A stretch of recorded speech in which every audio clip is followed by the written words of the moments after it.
কালি পুলিচৰ গুলিত এজন কাৰ্বি যুৱকৰ মৃত্যু হৈছে আৰু একাংশ কাৰ্বি লোকে দোকান জুই জ্বলাই দিওঁতে দোকানৰ ভিতৰত এজন যুৱক আছিলে।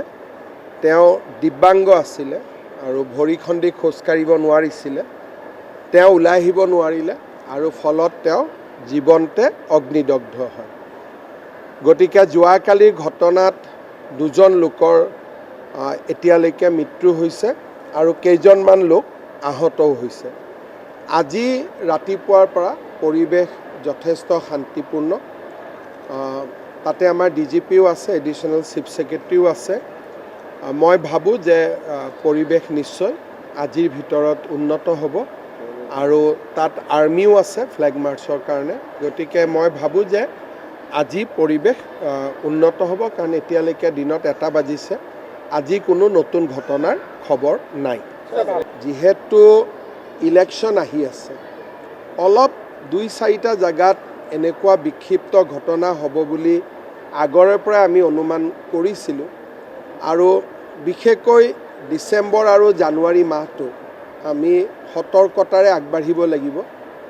ইয়াত আৰু তৃতীয় পক্ষ, চতুৰ্থ পক্ষ এইবিলাক মই ক'ব খোজা নাই, কিন্তু এটাই কথা যে কোনেও শান্তিপূৰ্ণ আন্দোলনৰ কথা বেলেগ, হিংসাৰ জৰিয়তে সমস্যাৰ সমাধান নহয়। খেৰণীত কাৰ্বি ৰাইজে যিটো দাবী কৰিছে, একাংশ কাৰ্বি ৰাইজে, যে VGR PGRত থকা মানুহখিনিক উচ্ছেদ কৰি দিয়ক। গুৱাহাটী উচ্চ ন্যায়ালয়ৰ স্থগিতাদেশ আছে। কোৰ্টক বাদ দিটো কোনেও কাম কৰিব নোৱাৰে। যদি মই কিবা এটা কৰিব যাওঁ, মোৰ ওপৰতে কণ্টেম্প অফ কোৰ্ট হ'ব।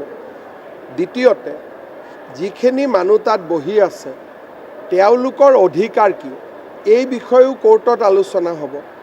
আনকি আমি ফৰেষ্টৰ পৰা যিমানবোৰ আজিলৈকে এভিকশ্যন কৰিছোঁ, হাইকোৰ্ট, সুপ্ৰিম কোৰ্ট 2-3বাৰকৈ কেছ খেলাৰ পিছতহে, কোৰ্টে হাঁ বুলি কোৱাৰ পিছতহে আমি এভিকশ্যন কৰিছোঁ।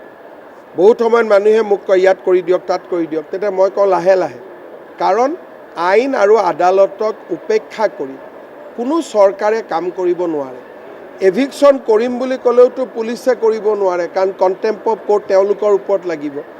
এই কথাখিনি কিয় বুজি পোৱা নাই বা বুজাৰ চেষ্টা হোৱা নাই, সেই বিষয়ে মই অপাৰক ক'বৰ কাৰণে। কিন্তু নিশ্চিতভাৱে যেতিয়া মই তেওঁলোকৰ লগত মুখামুখিকৈ কথা পাতিম, তেওঁলোকৰ মাজত যদি কিবা ভুল ধাৰণা আছে সেই বিষয়ে মই বুজি পাম। কিন্তু এতিয়ালৈকে সাধাৰণতে কোৰ্টৰ অৰ্ডাৰ থাকিলে বাকী মানুহবিলাকে জবৰদস্তি নকৰে।